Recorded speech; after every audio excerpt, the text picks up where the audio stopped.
got 1 minute before we start this.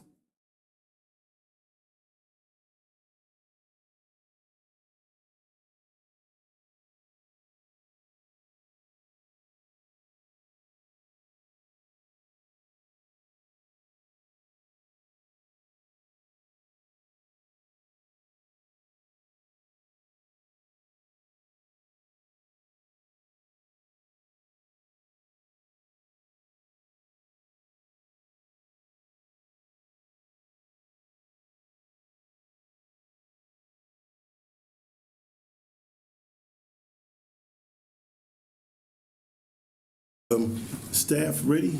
Yes, sir. Call the Natural Resource Committee to order at this time. If you would rise with me, join me with the Pledge of Allegiance to the flag. I pledge allegiance to the flag of the United States of America and to the republic for which it stands, one nation, under God, indivisible, with liberty and justice for all. Thank you.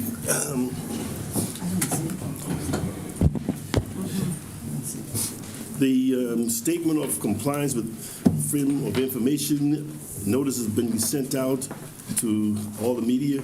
Yes, sir. Okay, thank you, ma'am. The chair will then entertain a motion for the approval of the agenda. So moved, Mr. Chair. Mr. Dawson, motion. I'll second it. Ms. Tabernac, seconded. Are there any questions or comments about the agenda?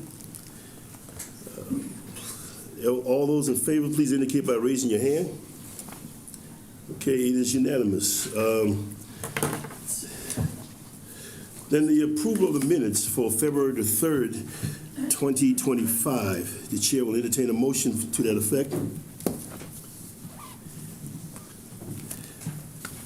No approval? Yes, I'll make the motion. Oh, I'll okay, second thank you, that. thank you. I'm not going to leave you hanging. Thank you, I appreciate that. And Ms. Brown has seconded. Any question? Those in favor, please indicate by raising your hand. Aye. It is unanimous. Thank you. We're down to the public comment. This is an opportunity for those in the audience, if they so desire. You have 3 minutes to make your comments. Ask that you direct those comments to the chair. Remains orderly, and we will go from there. The first one on there is Derek Settler. Hello. Thank you for your time. My name is Derek Setter. I live at 169 Cherry Point Road. I urge you all to vote no on the rezoning. We've all seen the development going on in and around our areas. Obviously, I'm not opposed to development. It's the rezoning that I'm opposed to. We don't need it.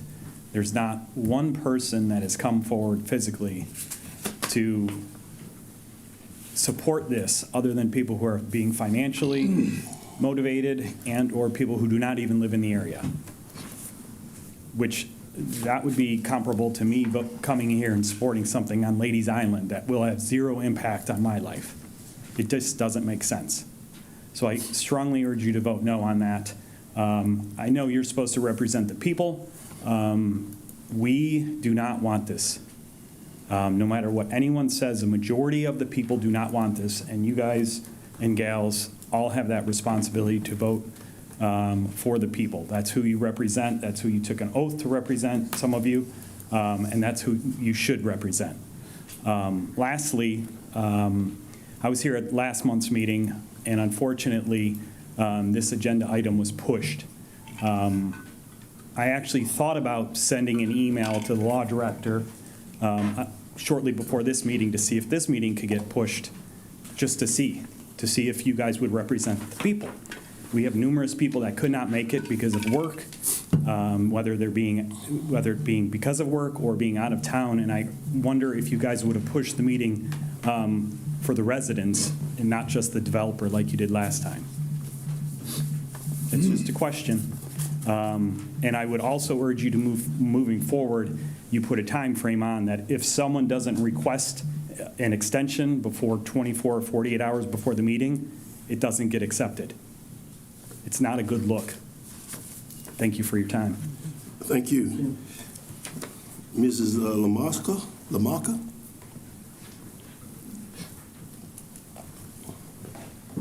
Good afternoon. Felice Lamarca. Me and my husband own 149 Cherry Point. And you've heard me speak before.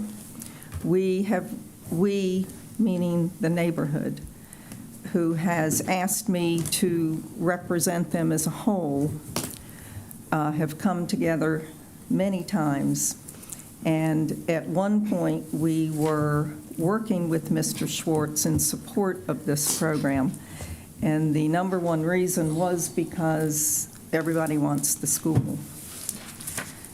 Well, we really don't know that we're ever going to get the school, and there are no guarantees. I know that we've been told it can be put in the development agreement, but we've seen development agreements change overnight. So we don't trust that process either. What we do trust is that the zoning is T2R, rural, and there's nothing wrong with that. And the man can develop his property under those guidelines, and we will help him and support him and applaud it. We need the trees. We need to stop decimation of the river and the wildlife.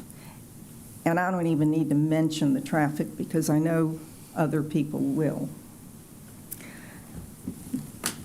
There was one person that communicated with Mr. Schwartz that she was in support of this program, given certain guarantees. I saw her over the weekend personally, and she has rescinded her support. So at this point, every communication from my neighbors has asked me to please stand up here and ask you to not rezone this property. And I thank you for your time. Okay, next is Mr. Daniel. Yes, sir. Okay.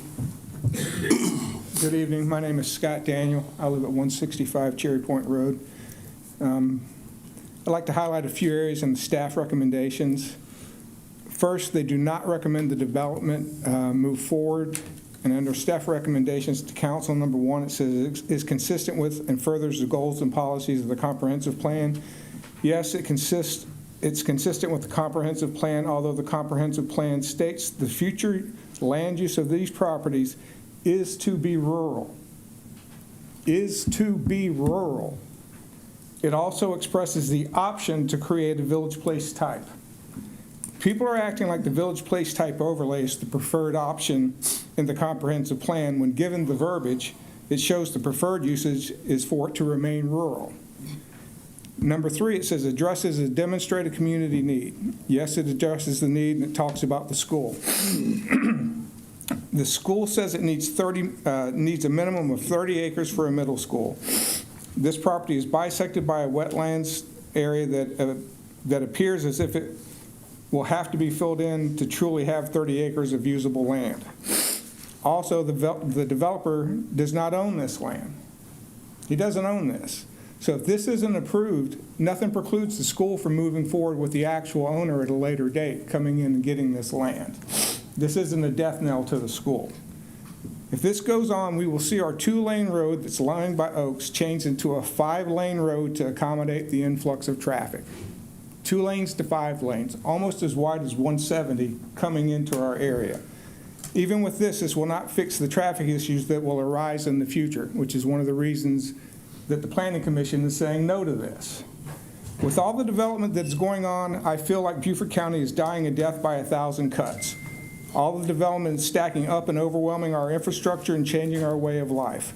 I believe the failure of the recent referendum was a condemnation of this uncontrolled growth, and the voters should be listened to. We have restaurants, gas stations, and grocery stores all within an easy, short drive, with more coming in almost daily. There is no need for this. If there was a need for more development, for more commercial property, the property in front of Malin Bluff that is zoned for development would have been used by now. But they tried to change that into apartments because they can't get businesses to come in there. When it comes to the land as it is now, we have a pair of eagles that nest on the marsh, and I've seen them use the area in question as a food source. The woods are also home to large numbers of deers, and I've seen fox or two travel through. To me, it's the apartments that are driving this development. The developer even had as part of his original plan that they may not get the business development in the front section, and if they don't get the businesses developed, they wanted to convert it into apartments, because it's apartments that are driving this, not the needs of the neighborhood. Thank you all very much. Thank you. And then we have Ms. McCurry.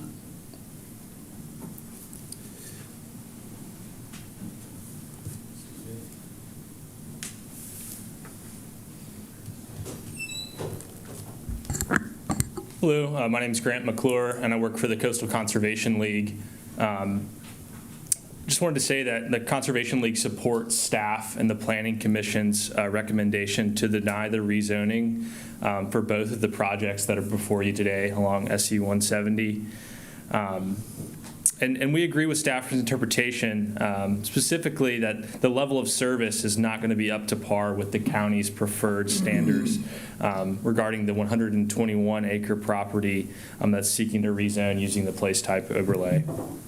Additionally, concerning the other project, which is the 49-acre property, we agree with staff's interpretation that the surrounding properties will be negatively impacted that are zoned T2 rural, and that it would not result in a logically or orderly development pattern. I think we all know that SC Highway 170 has really exploded with growth, so much so that the infrastructure in that area really has not been able to keep pace with that growth. And I think while there are some very attractive things on the table, such as a land swap for schools or affordable housing for veterans, there are other ways to achieve those goals besides making deals with developers. And happy to talk about what those solutions might look like. And this isn't unique to Beaufort County. I think all across South Carolina, counties are dealing with how do we deal with this sort of mismatch of development trying to come into a place where the infrastructure simply isn't compatible. And there's actually been a piece of legislation filed by Senator Davis about, it's called concurrency, which really seeks to give planning staffs a new tool to ensure that development that's going in is also being has the infrastructure in place needed to support it. And so would encourage the council to vote no on both of the rezoning requests before you today, and really just with the fact being that the traffic and the amount of growth along the Ocoee River in recent years has really just changed that entire corridor. So I appreciate your time. Thank you. Okay. And then Mr. Ross.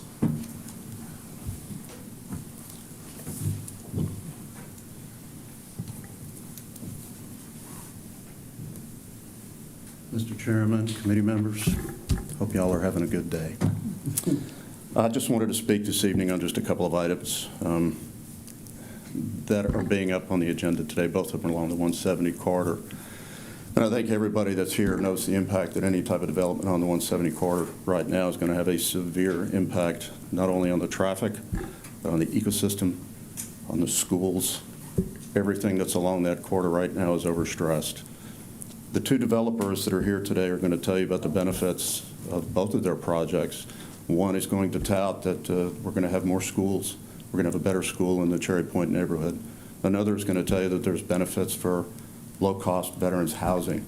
I'm a retired veteran. I'm also a former first responder. So these issues are near and dear to my heart. And I think it's very important that we take care of our veterans and our first responders. But unfortunately, this is not the right place and it's not the right time. I think you have to ask yourself, what are the impacts of these two developments going to have on our water usage, our stormwater, the wildlife that it's already stressed, and obviously the infrastructure with the traffic that we all deal with. And I travel 170 regularly, and it's It's tough now. I'm not an expert on traffic impact analysis by any means, and I know that both of these projects are going to require them. You can say all the numbers you want, and you can come up with all the modeling programs that you want. There's still going to be that time from the time that project starts until that time that project ends. There's going to be traffic cones, there's going to be detours, there's going to be gravel, there's going to be issues that the regular community citizens that travel that road every day are going to have to deal with. And for what? For what? Are these developments really needed at this point in time in this particular area that's already stressed? So I would ask you to really ask the important questions of these developers when they come up here today and they sell their product. I would ask who benefits most from these proposals, the developers and their investors, or the citizens that have to deal with these issues that stress them every day. Thank you very much. Thank you. And Mrs. Smith.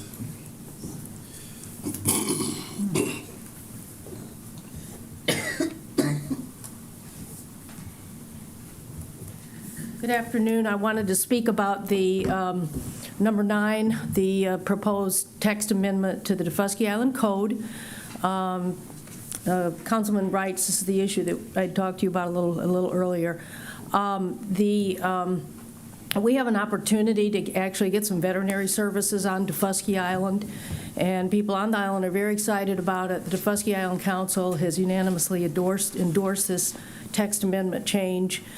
Staff will be giving you an overview of it, but I wanted to speak to you from kind of wearing 3 hats on this. First of all, I am head of the Defusky Island Partnership for Animals. It's the only animal welfare organization on Defusky. I was the chair of the Defusky Island Council when we reviewed and made recommendations to the county on updates. So if there's anybody to blame for veterinary services not already being included in the allowable businesses, you're looking at her. It was simply an oversight. There are a number of other businesses that are allowed, including dog boarding facilities. So we should have included it, and we didn't.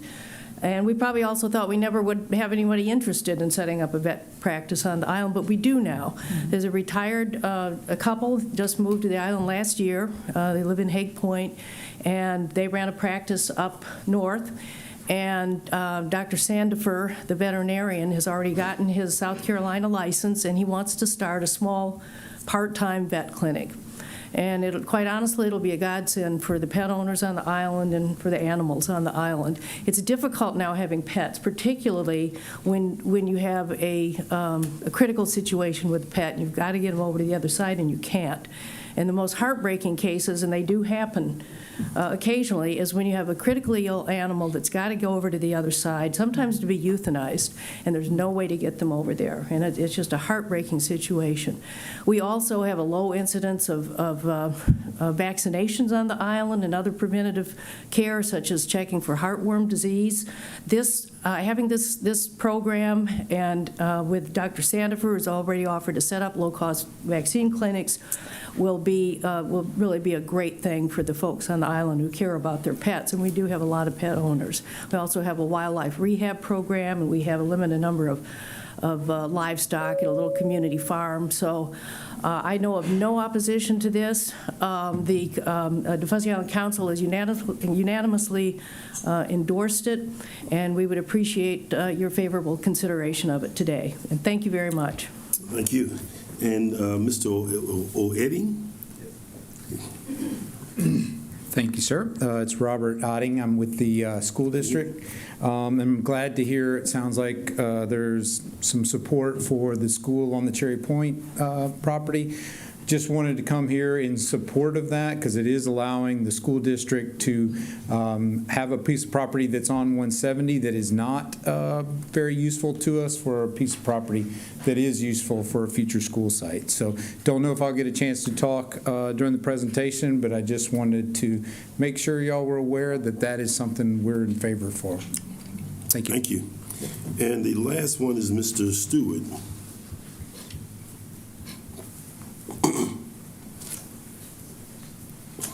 Hello, I'm Brennell Stewart. I own 4 acres on the 49 acre on number 7. I know everybody wants to look at the trees and all that, but Bluffton is on steroids being developed. We bought that property, I've owned it for about 18 years, and there's not been a real clear path what to do with that property. And to me, it would be better to develop and have a master plan on a development that's well thought out, and Tony's been working on this for 2 years, than to have 10 or 12 owners going in different directions with that property. Because just like me, this property is valuable. It's not going to just sit. It's not going to be a central park free of charge. I live here. I'm not somebody that doesn't care about Beaufort County. I do. And that's why I think this project is a valuable asset for the community and to the veterans. Thank you. Thank you. And Mr. Stewart was actually the last sign up to speak. So we're going to move the agenda at this time. We're on item number 7, which is an ordinance amending the zoning map for 49.616 acres located on Okatee Highway from T2 rural to neighborhood mixed use, which is C3. And we'll first hear from staff on our process right now and how we're going to move forward. We need a motion and second to We do. start. We can put a motion on the table, but I also want staff to come in and let us That's how know it'll begin. basically how we're going to move forward with this process. A motion, we'll put it on the floor, so if you get a motion and a second, and I'll then staff motion can that. come up and discuss. Okay, it's been motioned by Ms. Brown and seconded by, I'll second the motion. okay, Ms. Howard is seconded. It's actually placed on the table right now for discussion. So, Mr. Merchant.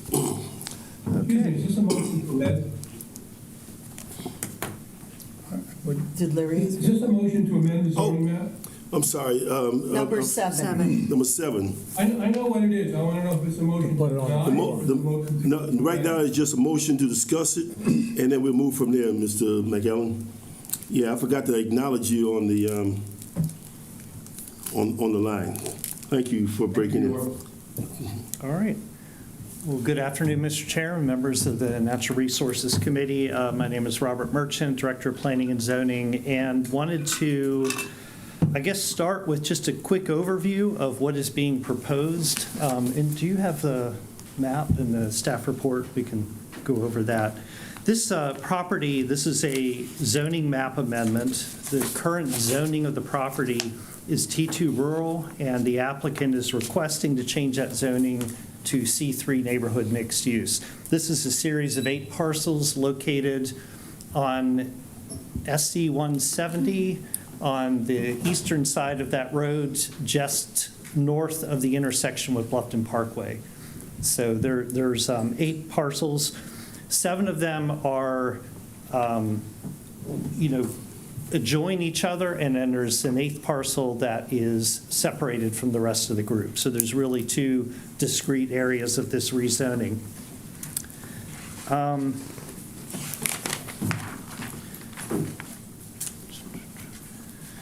The surrounding lands around the area. So this is kind of a remnant of rural located in southern Beaufort County, and it's surrounded by single-family detached unit neighborhoods. There's this series of properties that are zoned T2 rural in this area. On the other side of 170 is Sun City, so that gives you some orientation. Just south of this is land that's in the town of Bluffton and located at the intersection of Bluffton Parkway and 170. And to the east is River Ridge, Academy, and Davis Road.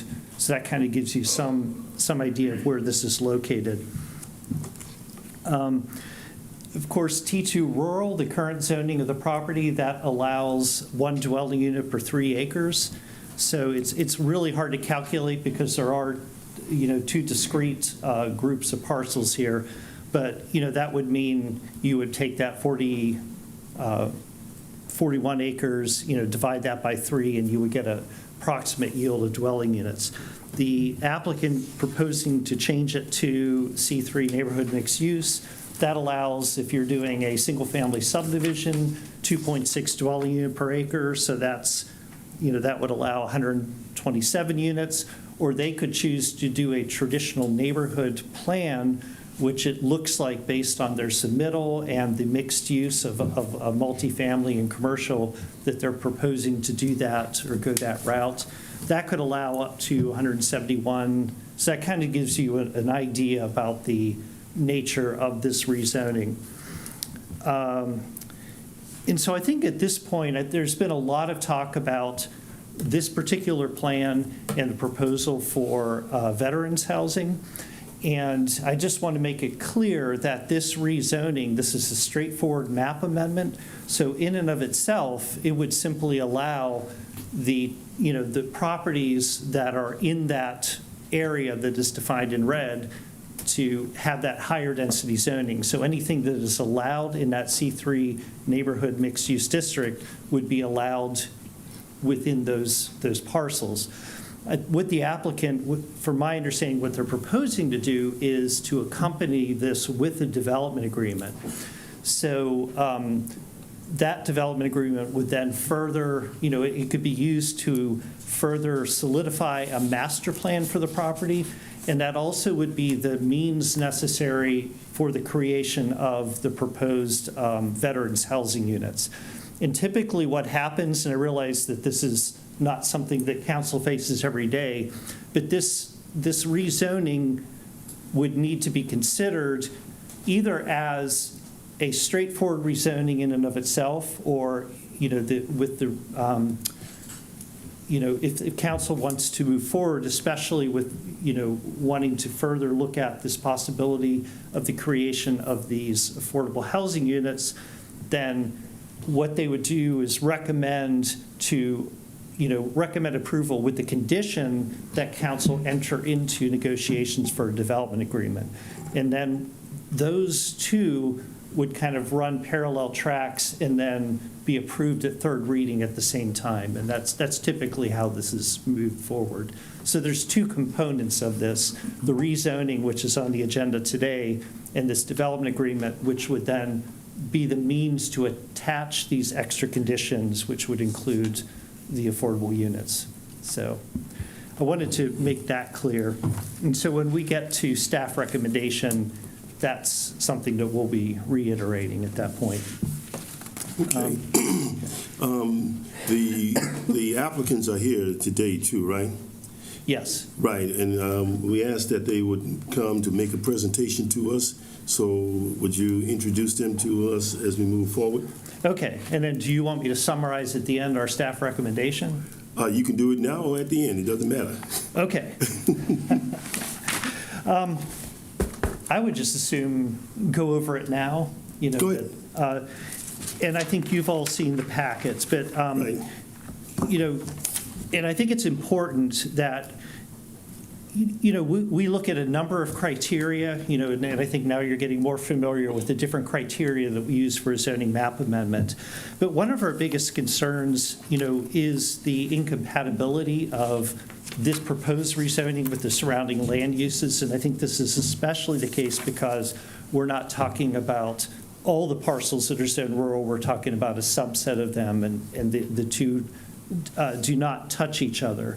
And so some of the criteria that we use in evaluating a zoning amendment has to do with the logical and orderly development pattern, and that's been a concern of ours here. We do wanted to make it clear to council that this, the 24 units or 22, I'm not exactly sure the number that has been settled on, but the affordable housing units, that is something that is a feature in a comprehensive plan that we recommend affordable housing, and also talk about support for the military. So that's certainly something on the positive side, but overall staff believes that this would have a negative impact, especially the way that it is being proposed. And when it's time for the recommendation, we can go further into how it addresses each of the criteria, depending on how council wants to form its motion. Okay. All right. Now, would you introduce the Oh, okay. applicants? I have a question for Mr. Merchant before he introduces, please? Okay. Yes, sir. Who filed the application here for this amendment to the ordinance? The application was filed by Tony Bastardi, and are you talking about who is representing the property owners? That's fine. Okay. Who owns the properties in question, Rob? There are 8 landowners, so there's 8 different parcels here. And we have them listed as Marion T. Davis, James Hamilton, Mosaic Development, LLC, Stuart William Reynolds, TGJ Properties,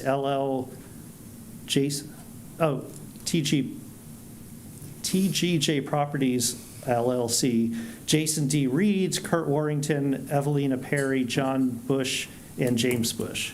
So that the person making the application to change the zoning is not the owner of all the properties that are being attempted to be rezoned, is that correct?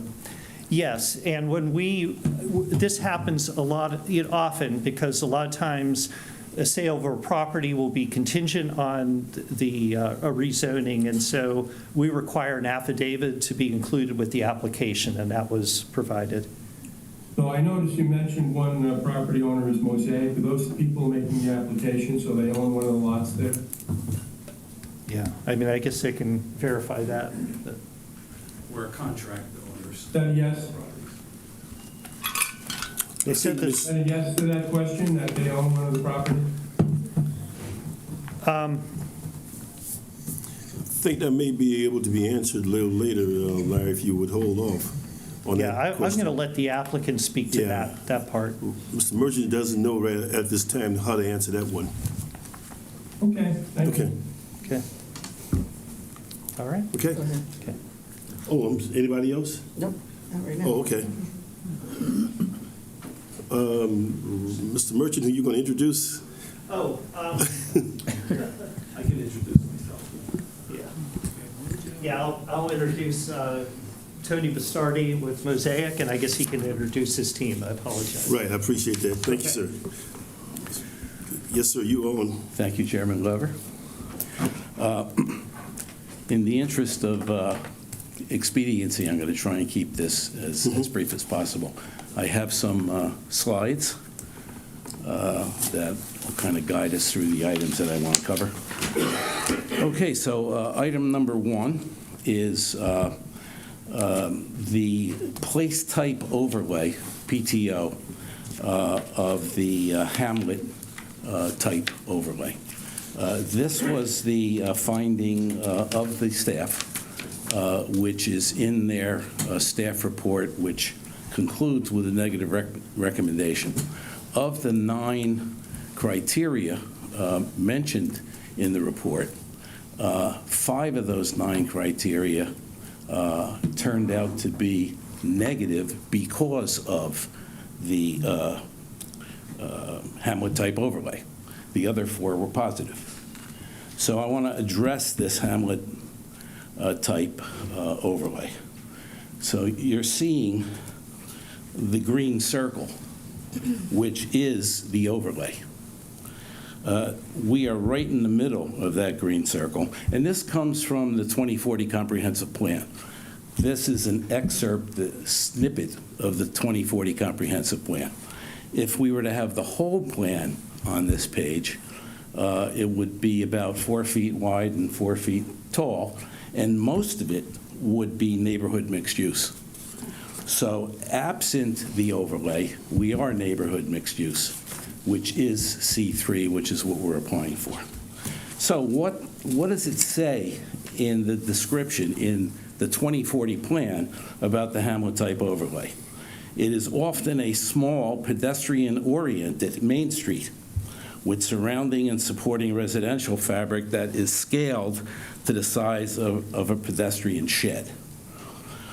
Most importantly, what it says is that the main street and surrounding residential fabric transitions quickly into agricultural and/or the natural environment. Could we play the video? This is a video of SC 170 taken from the border of the site. camera is at the border of the site.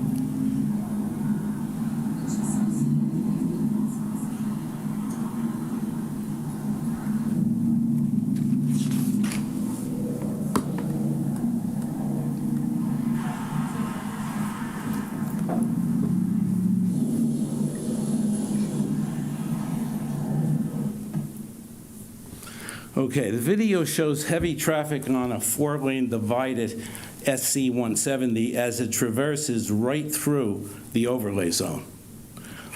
So, our inevitable conclusion, which is substantiated by an expert that I'll get to, it is impossible that this area is now or can ever be a Hamlet Place type overlay, because there is no main street that transitions quickly into agricultural uses or the natural environment. To the contrary, there is absolutely no agriculture or natural environment to transition into. Absurdly, the PTO includes a section of Sun City that's the region's most densely populated community, one of Sun City's busiest main gates, a high-traffic 4-lane state highway, a large section of the Buckwalter PUD that will soon become the home of a major shopping complex, hardly the natural environment or agriculture, and adjacency to a major rehabilitation healthcare facility. So we brought in a independent expert, Bill Eubanks. He's got north of 40 years experience writing ordinances for various towns and cities within South Carolina. And Eubanks says, and I quote, "I've reviewed the relevant sections of the Beaufort County ordinance as it relates to this proposed project by Mosaic Development. In my opinion, the designation of these parcels as a Hamlet Place type in the T2 rural zone was an error in the planning process that needs to be corrected."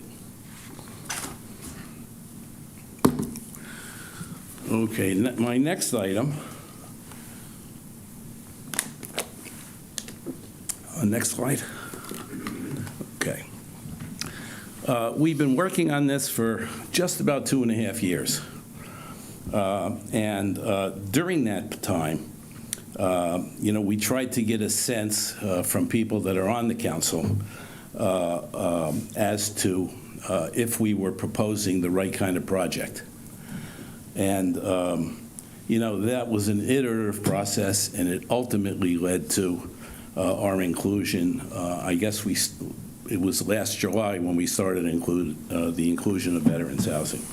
So the 5 council members that we met with, I think 3 of them are here today. Council Member Tabernick, McEllen, Brown, Reitz, and Cunningham. Each of these meetings were substantive, long, an hour or 2, and they were detailed, they were positive, and they were very informative. 4 of these meetings were lunch meetings, 1 over a cup of coffee. 2 of them were also attended by Senator Tom Davis, who has been advocating first the workforce housing component that we proposed, and then later he's been advocating the veterans housing component. And then at one of the meetings, Council Member Reitz accompanied me with my meeting with Council Member Brown. I bring this up to say that what I got from every one of those meetings had nothing to do with planning and zoning, had nothing to do with the environment. What it had to do with is some of the sentiment you've heard here today about growth, about haphazard growth or too much growth, or about services and traffic and those things. Each of the 5 council people that I met with reported that to me, that this would be the hurdle. We thought that there's always a trade-off, between public benefit and these things that, that voters seem to be resistant to. So I just wanted to put that on the record before moving on. Next item. So we met with the county administrator and his assistant administrator, who is liaison to this committee. We had 2 meetings, same day. In fact, Councilman Passaman, I think we passed each other in the hallway between the 10 o'clock meeting and the 11 o'clock meeting. So the 10 o'clock meeting was a small meeting in Mr. Moore's office, and we made the case about this overlay zone that we have made here today, only with a little bit more detail. At the end of that meeting, we were told by Assistant Administrator Atkinson that if this were an error, which he did not acknowledge, it would have been made by Mr. Merchant in approving the 2040 comprehensive plan, because this overlay zone is part of the 2040 comprehensive plan. Our ask at that meeting with Mr. Moore was that Mr. Merchant write an opinion acknowledging that this overlay zone was an error and modifying the negative staff report accordingly. Because as I said, most of the negative findings in the staff report relate to this overlay zone. Mr. Atkinson offered instead the option of a development agreement. And we thought that that was a good compromise, so we have been laboring since November to get a development agreement where both parties would participate. That has not happened. So last week, we submitted our draft of that development agreement. More about that later. Item 4, okay. We've had no response from anybody on any of these letters. So for example, Senator Davis on December 18th wrote a letter to who was then chair of the Community Services Committee, Councilwoman Howard, and asked that committee engage with us in coming up with a development agreement, which was essentially the idea came from staff, which we embraced. We heard nothing on that. Then I wrote a letter to... Let me just stop you here for a second. You're getting into a lot of areas of politics.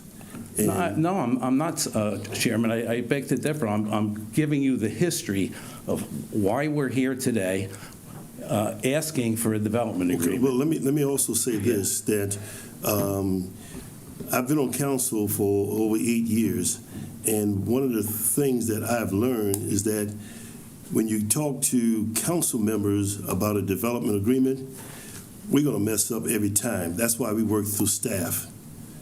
Well, staff wasn't reacting to our requests either. And that's why we're here today. Yes. Okay, go ahead. Okay.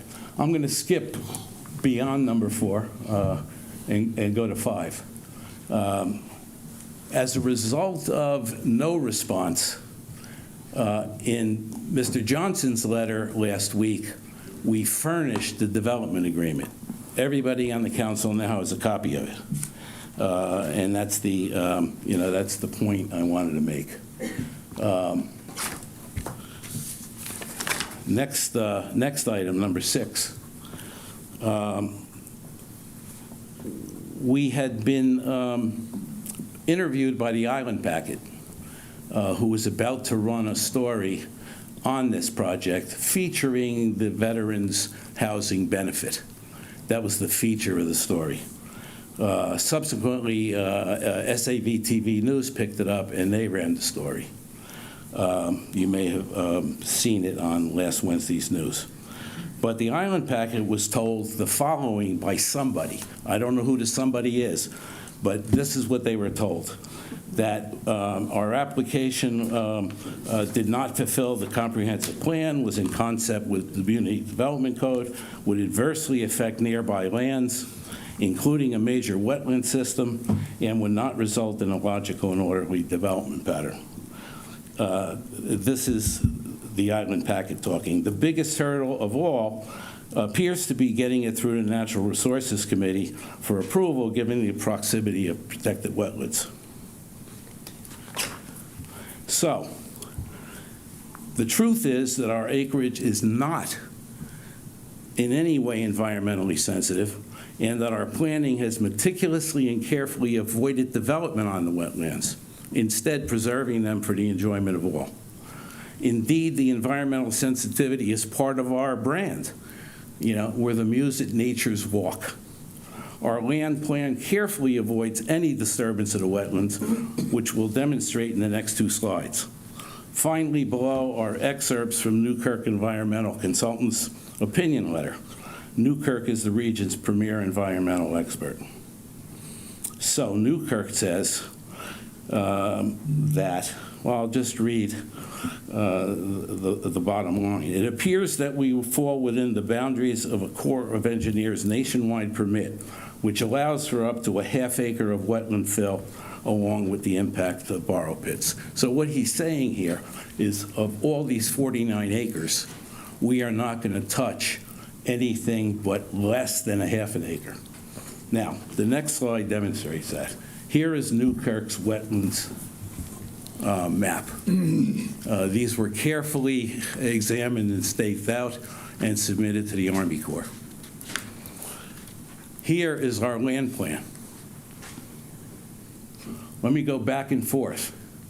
Anybody see that we have not impinged on the wetlands?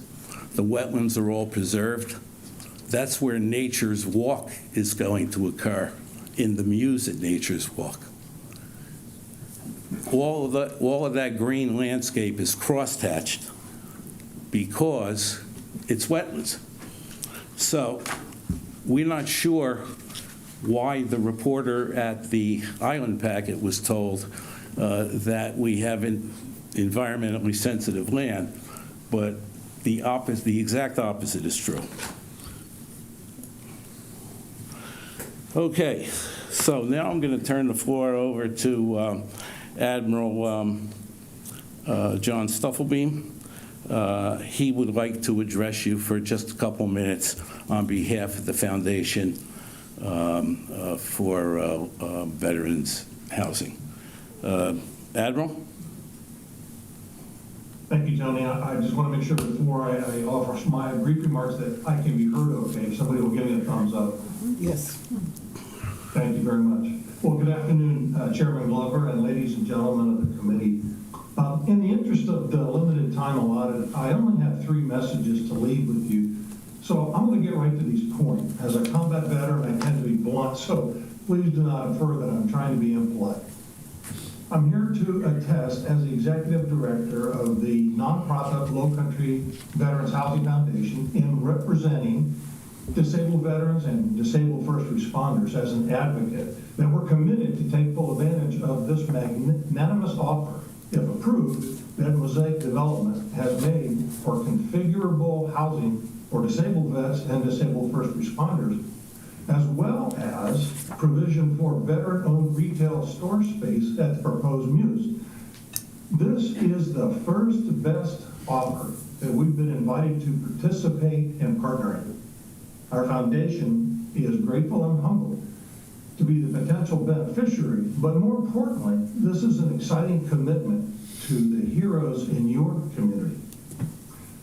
But I must tell you, as a matter of fact, that we were taken aback at the strong pushback from the Beaufort County Planning Commission when commissioners challenged us and our motives as we presented our intentions to them late last year. We presented and answered their questions for more than 2 hours, and yet they recommended against us in less than 60 seconds. Whether intentional or not, they sent a very clear message to our foundation and the deserving veterans that we hope to represent that we're not welcome in Beaufort County. But as I understand it, they are not the decision makers, that only the council members are. So we're anxious to know by your actions whether Beaufort County council members have any interest in supporting disabled American military veterans and disabled first responders, including your police, fire departments, EMS, and critical health care providers in your county for our future work, or reinforce the clear message that we are in fact not welcome in Beaufort County and should go elsewhere. And with that, thank you, and respectfully request that you consider a favorable action on this application. Thanks for the time. Thank you, Admiral. Anything else? Yeah, I have one more slide. Oh, okay. So the choice is yours. Yes, and engage us in finishing this draft development agreement. If any of you have had the time to read it yet, it is very one-sided on behalf of the county. We have thrown everything but the kitchen sink into that draft development agreement. So that doesn't mean you're voting yes for the project.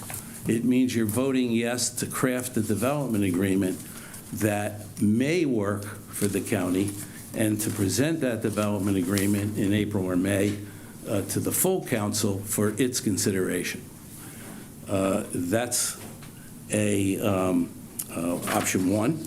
And option two is to vote no to engage us in the development agreement, knowing that these other consequences will take place. There will be no 24-unit veterans and first responders smart home housing at very affordable rates, subsidized by the foundation. You know, it's even possible that a veteran or first responder would live there rent-free. The foundation will subsidize workforce rents, which are already low, all the way down to zero if need be, in addition to giving other really good benefits to that veteran, like transportation to medical appointments and other things. We expounded on all of that at the Planning Commission in December to no avail. So that would be off the table. The community at large, notwithstanding that some of them want no growth because of traffic and the other things, that particular area would have lost the opportunity to visit often, because it's right across the street, a charming walkable village with a delightful park and a band shell for music and other small events. That'll be off the table. And finally, you know, we don't want to be here for free. It's $625,000 a year in annual taxes, 19 million or so present value over 50 years. So the choice is yours. Yes to engage or no. And I thank you very much for this time.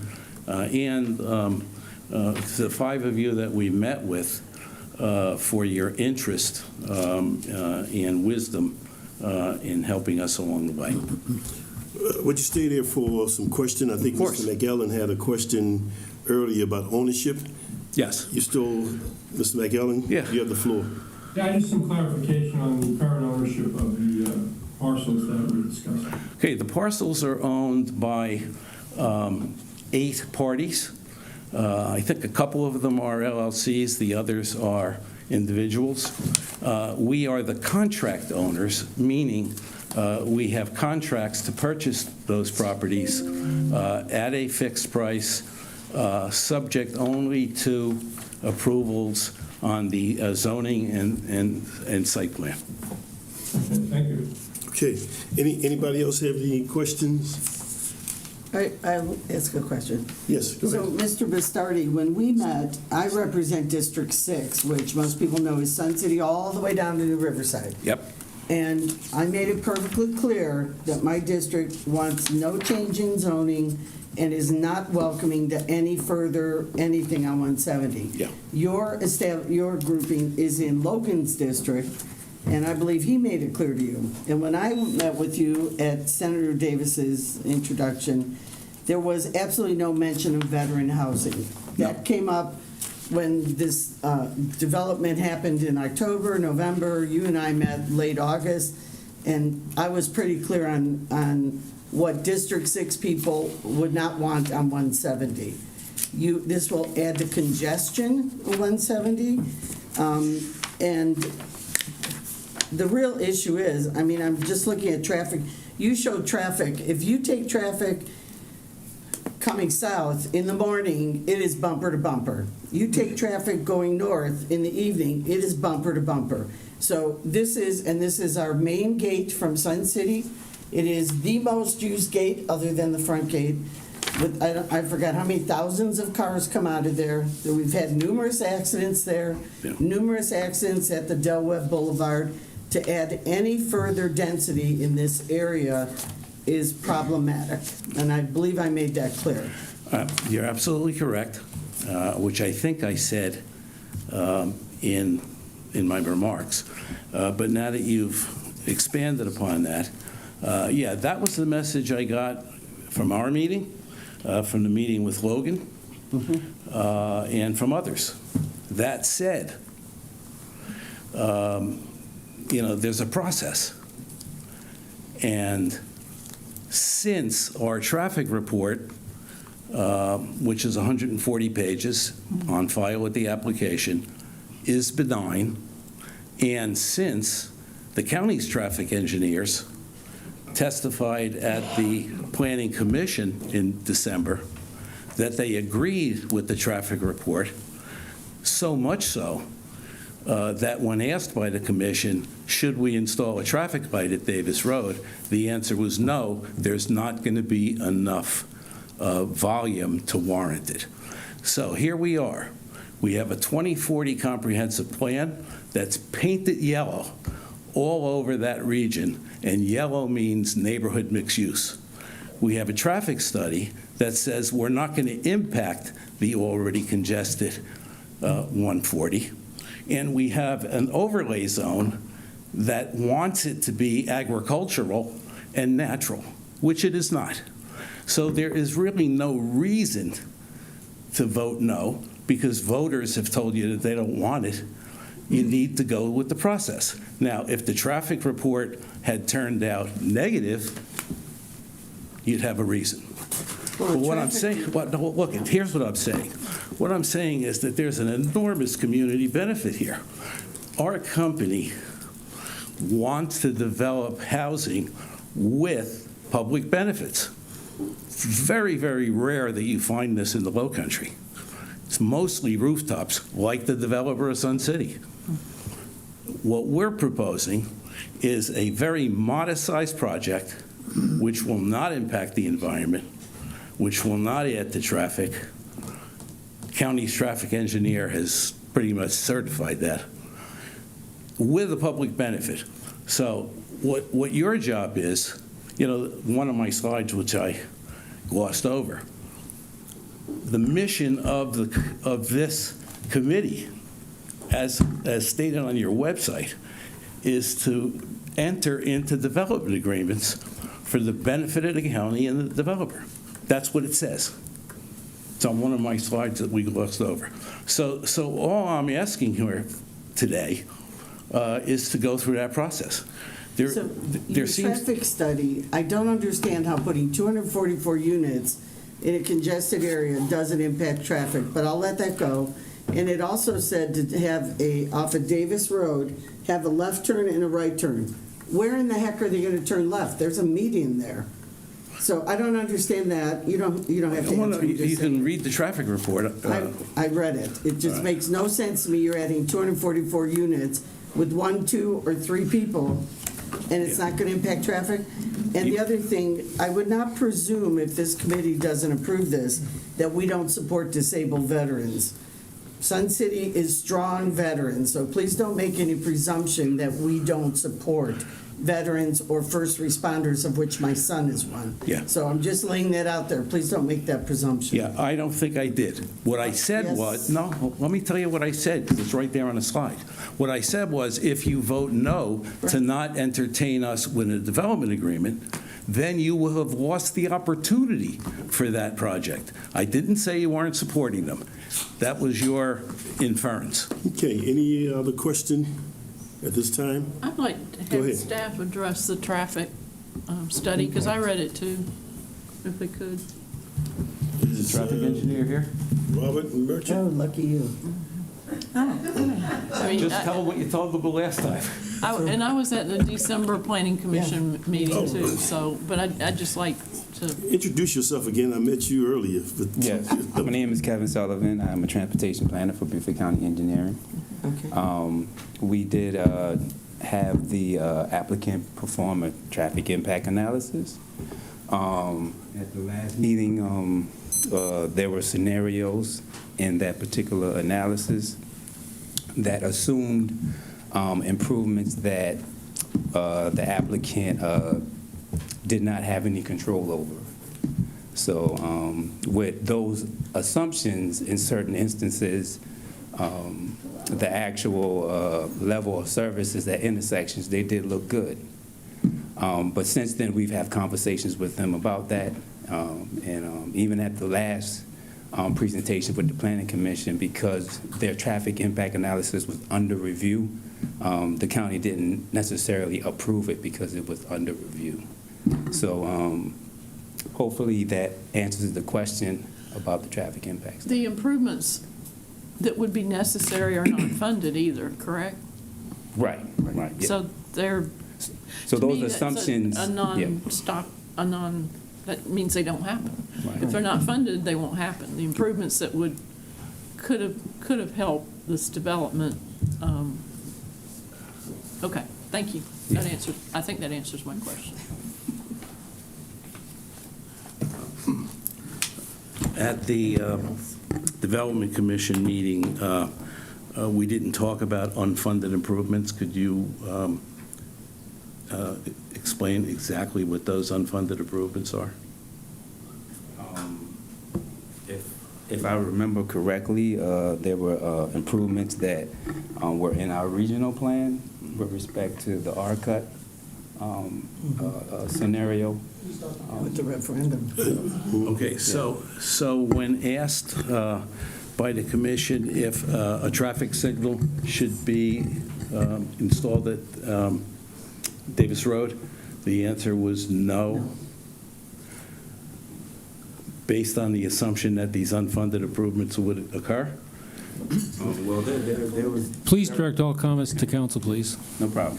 So there, you want to get into specifics? I mean, I don't have the actual traffic study in front of me, so I can't necessarily recall exactly every single road and every single signal. But we have to have here documented that an exclusive left turn lane along Davis Road to provide separate left and right turn egress lanes from Davis Road onto SC 170. That's what you're talking about. So there were three scenarios. Council, there were three different scenarios. I can't recall exactly which scenario he's talking about tonight, but if that particular scenario assumes something that you couldn't control your destiny, meaning you guys needed help in order to do that, then that's why we're here today. That's why we're saying that we couldn't support it, because you guys needed help in order to get that done. And when we say help, that goes back to the funding to get the actual piece of that project done. All of this is a good reason to engage in the preparation and development agreement, because if funding is a problem, it might be one of the things that we can help with. All questions can't be answered, in a public forum, which is, again, given the enormous public benefit that this project brings, it's kind of worth our time to see if we can make it work. Now that we know, I think we know, that the overlay zone and the environmental sensitivity is kind of behind us, If traffic is an issue and we can't solve it, well, then there won't be a good development agreement, and the council has every right to vote no. But I don't think we have worked hand in hand in order to get to that point. Sure. Okay, any other questions at this time? Now, go ahead, Mr. Passman. As I understand it, and correct me if I'm wrong, Mr. Merchant, before us is an ordinance to be recommended to council for amending the zoning here. It really doesn't have anything to do with the development agreement at this time. That would be part and parcel of the final approval, correct? Correct. I mean, what is on the agenda is the zoning amendment. And the offer of affordable units for veterans is something that could be done in conjunction with the zoning amendment through the vehicle of a development agreement. Okay. And by the third reading, a formalized development agreement would have to be in place. Yes, usually that way the two are kind of hinged on each other, the upzoning and the signing of a development agreement. Okay. The second question, if it is defeated at this point in time, does it still have to go before the full council? Yes. Okay, thank you.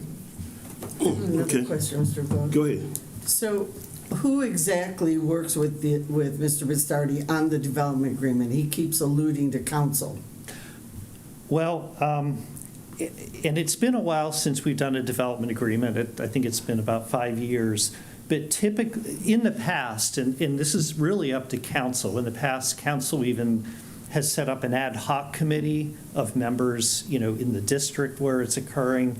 That's one option. And it's also something that would be done in very close conjunction with staff and the legal department as well. But, ultimately, and if I'm wrong, I mean, it's a agreement between council and the developer, so council is part of that negotiation. But staff would not begin working on a development agreement unless and until it's something that the council indicated they were interested in, and this property would have to be upzoned. You have to be moving towards upzoning this property before that would occur. There it is, okay. Okay, no other questions? Let me tell you where we are. On the outline, under section CDC, section 7.3.40B-7, zoning map amendment rezoning provides council has to, 1, approve of the application as submitted, 2, approve the application with a reduction in the area proposed to be rezoned, 3, approval of a rezoning to a more restricted base zone than requested in the application, and number 4, the denial of the application. That's where we are. Yes, and I wanted... You want to add another one? Well, yeah, we made an update because of the nature of this, and that there's discussion of a development agreement, that staff wanted to bring forward 3 possible recommendations. Okay. To consider in council's motion. The first would be, and this would be consistent with the staff and the planning commission recommendation, would be denial of the proposed rezoning. So that's one option. With, the conditions, that are part of the criteria for that rezoning. The second would be to recommend approval with the condition that council enter into negotiating a development agreement. So the details having to do with the affordable units or the master plan, all of those conditions, or even how the wetlands are encroached on, all of those would be worked out through that development agreement process. So, there would be approval with conditions. And the third option, and this, is council's prerogative, they could approve the upzoning with no conditions. But that would mean that anything permitted in the C3 district could be done on that property. Okay, I'm going to follow the staff at this time with those three recommendations. I will entertain a motion to one, and if there's a second, we can move forward. And if there's an amendment to that, we'll do the amendment till we get this resolved. I'll make a motion. Yes, ma'am. I move that we deny this ordinance to amend the zoning as mentioned, and I can cite the reasons at the appropriate time, but my motion is to deny the amendment to the zoning. Okay, Ms. Tabernacle has moved to deny. Is there a second? I'll second the motion. Ms. Howard, a second. Any further discussion on this? Go We through need to Yes. state the reasons Huh? now. It wants Yes, my she- reasons. Yeah, Yes. I'll give Okay. you my reasons. It is not consistent with the goals and policies of the comprehensive code and the purposes of this development code. It is in conflict with provisions of the development code and our code of ordinances. It is not compatible with existing and proposed use of the land surrounding these lands. It would not result in logical and orderly development patterns. It would result in adverse impact on the natural environment, water, air, noise, stormwater management, wildlife, etc. And it would result in development that is adequately served by public facilities. That is true. Those are my reasons to deny. The last one, would you want that in there for denial? Well, I mean, it's true. I'm not going to say it's not Yeah, true. right, it is, yeah, okay. Is that part of your second, Ms. Howard? Yes. Oh, okay. Any discussion? I'd just like to make a comment about veterans. On both sides, my family, first cousins, my father, my uncles, my aunt, were all in the military. Several of them are disabled. By voting to deny this, I am not voting against veterans. I want to make that very clear. And I think this is admirable what they're trying to do. It's just not the right place for it, in my opinion. And to change the zoning, I will not be made guilty by saying I'm not supporting veterans. Any other further discussion? All those in favor, please indicate by raising your hand. You're voting to deny. To exactly what Mrs. Tabernacle's motion. Yeah, you're voting, deny, you're voting and to those deny reasons. for the Huh? reasons listed by Tab just now. Correct. Yes. Voting to. In voting, raise your hand. Okay, it is unanimous. Thank you. That was another, yeah.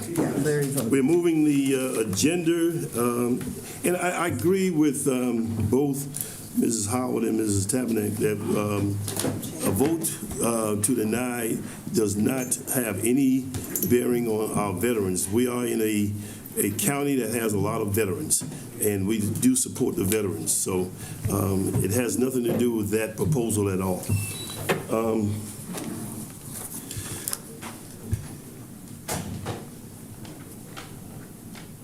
Oh, okay. We're down to number 8.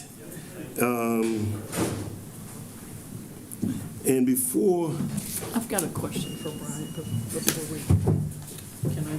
Mr. Chairman? Yes. I'm going to leave the room. I'm recusing myself. oh, okay, you may want to, yeah, okay. Okay. Mrs. Brown is recusing herself at this time, so she is leaving the room. And before I call on staff to come forward to make the presentation, well, let me get a motion first. Read the ordinance. This is for discussion, number 8. Read it. You have to read it first. You have to read it. Oh, yes, sir. I'll read it. An ordinance amending the zoning map for 121.43 acres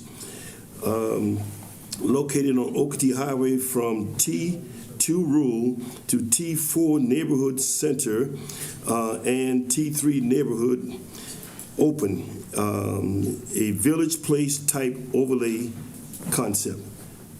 The chair would entertain a motion to discuss. I'll move it. Okay, Mr. Passerman, seconded by Mr. Dawson. So we are open for discussion at this time, but before we get to discussing, the chair will take the opportunity to hear from Mrs.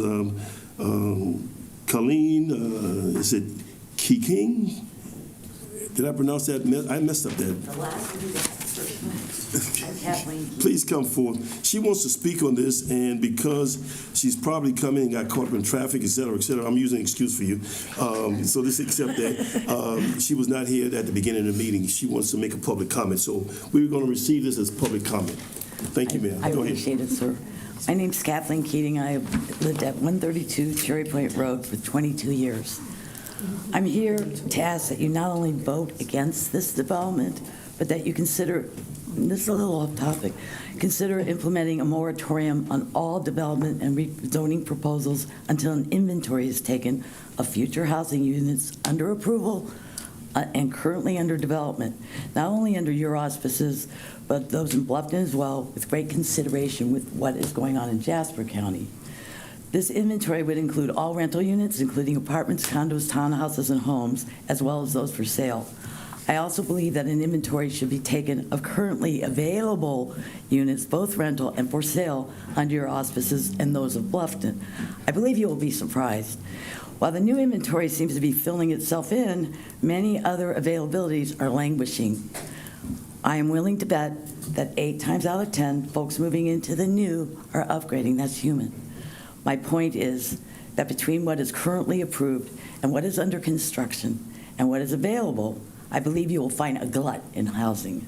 Now you may think a large overstock in these areas is necessary, but I've been doing some research, and I believe that given the current climate in this country, people are going to start sitting tight rather than relocate. And even if I'm wrong about that, the numbers don't lie.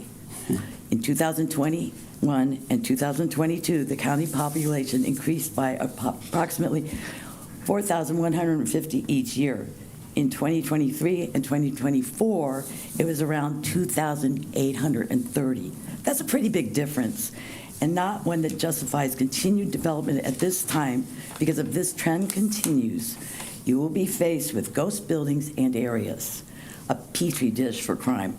It seems to me that this is the perfect time for a temporary halt and an audit, a perfect time to put the brakes on Beaufort. So please consider a moratorium. Let's look at the numbers, what is available, what is currently under construction, and that which has already been approved and not begun. Let's see if there's any justification to the continued urbanization and destruction of our corner of the Low Country. Thank you very much. Thank you. Would you give your telephone number or contact information so we can complete this? Yes. Yeah, just give it yeah, thank you. Okay, who's up? Mr. Merchant? Thank you.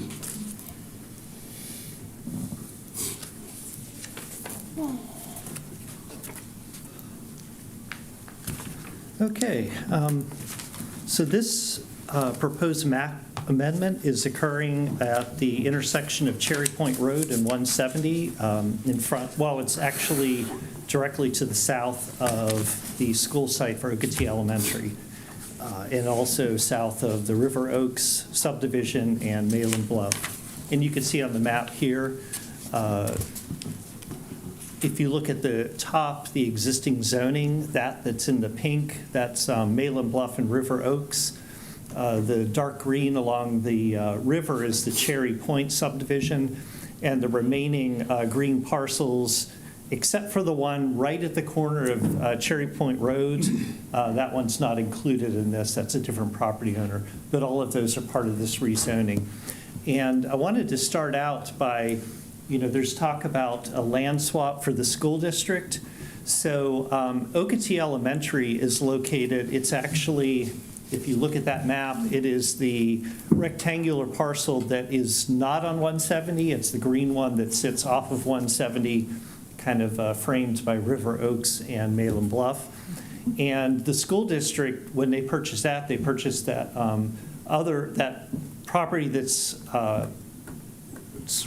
traced by red right next to Malin Bluff on 170. So they had that with the going back 20 years, the idea of building district offices there, and, you know, those plans look like they've changed, and they've settled into the Mink Point facilities. And so that property has been sitting there, and it's my understanding, just from the school site area, it's not very useful to the school district as a school site, because it's not quite the threshold for even an elementary school. And so what they're proposing to do is the developer would, you know, he would get that property, which is on a prime development site because it's right on the highway, and the school district would get property that's located on Cherry Point Road toward the rear, where it abuts the Cherry Point neighborhood in dark green on there. So they would get a large lot over there. So it creates a much more ideal school site, you know, for a future school. It also creates a buffer between this development and that neighborhood in River Oaks. So that's kind of an overview of that part of this development. And in addition to that, the applicant is proposing what we call a place type overlay. And in our comprehensive plan, and I think, you know, one of the people who spoke earlier, we have a future land use map that provides generalized land use and densities in the county. And then on top of that, we have this map called place type overlay. And what that does is, where you have a circle on there, it's saying that that's an area where it would make sense for some sort of walkable type of development. The reason this site was chosen is because of the PUDs and the elementary school, that it created the conditions for the possibility of enhancing that and having more of a walkable community around the elementary school. So that kind of gives you some background. And so what the place type overlay is our zoning ordinance lays out, if you have that designation in the future land use plan, then this rezoning is a little different than a straightforward changing the map from one zoning district to another. You're adopting a series of districts, and in addition to that, you're adopting the road network, where the open space is located. So it's a little more of a master plan than a typical upzoning. So it's an opportunity, you know, when this is used, to create have more predictability in the character of development that's going to occur. So that is what the applicant is proposing to do with this particular rezoning. And that's just kind of an overview. And as far as staff and our evaluation of this, you know, the location, the future land use map, all of those things line up, you know, for this to be an area where this type of upzoning could occur. One of the things that has been kind of in play here, and I think that the applicant can speak to, and then our transportation planner is here as well, is that we have concerns about the traffic impact analysis for this particular site. And specifically, the conditions at the intersection of Cherry Point Road.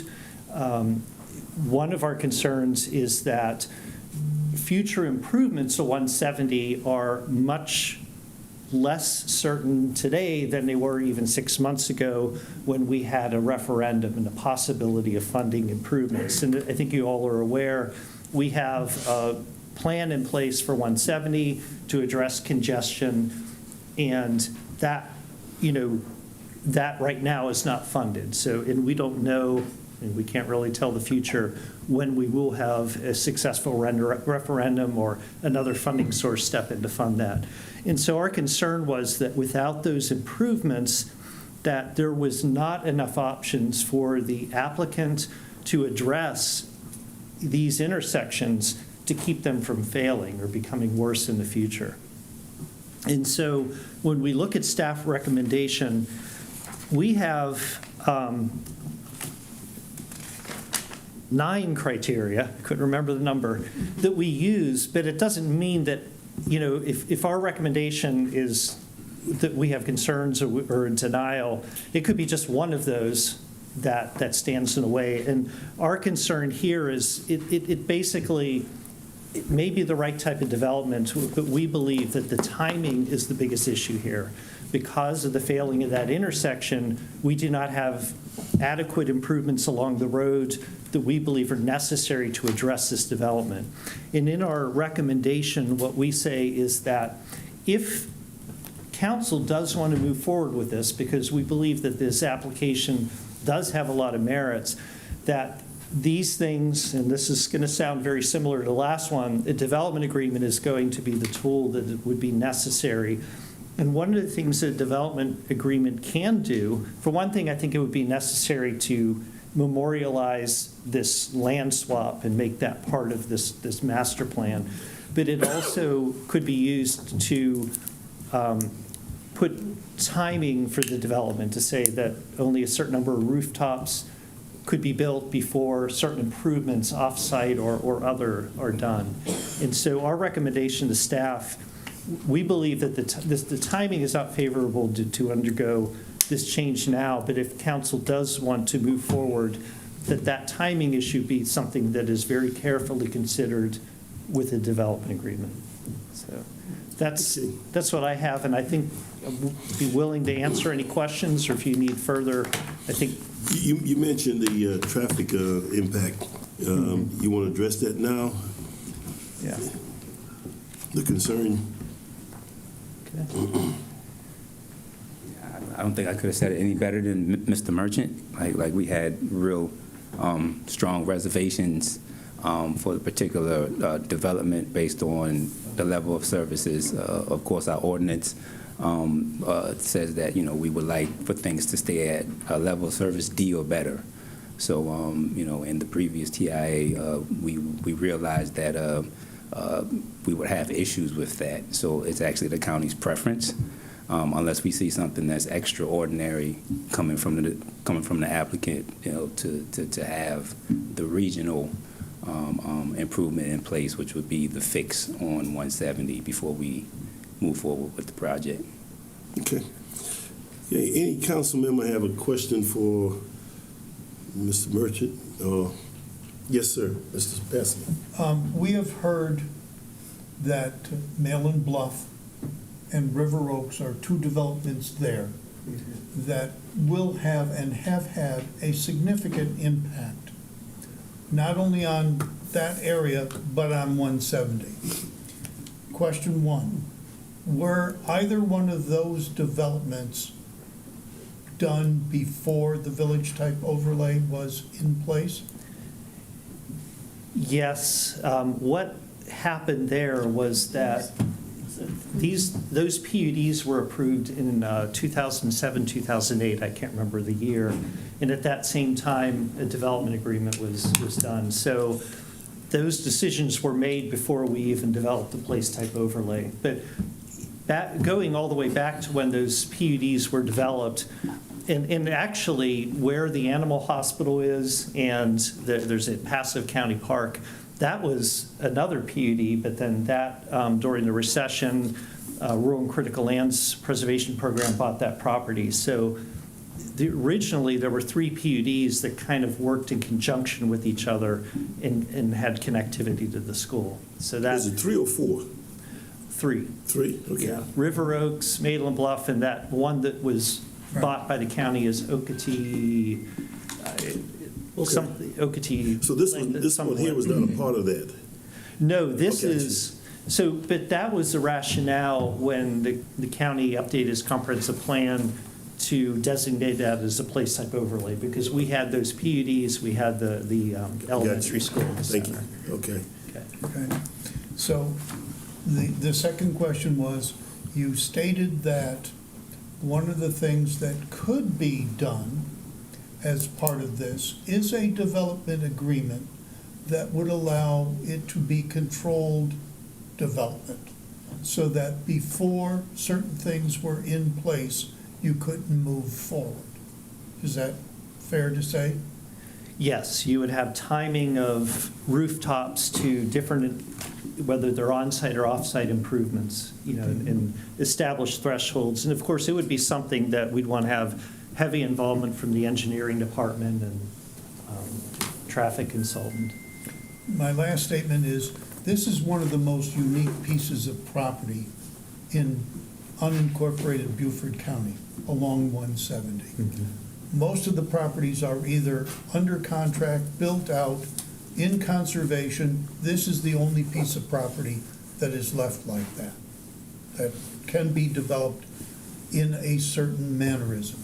And we talk about having smart growth. It is my district. I am concerned.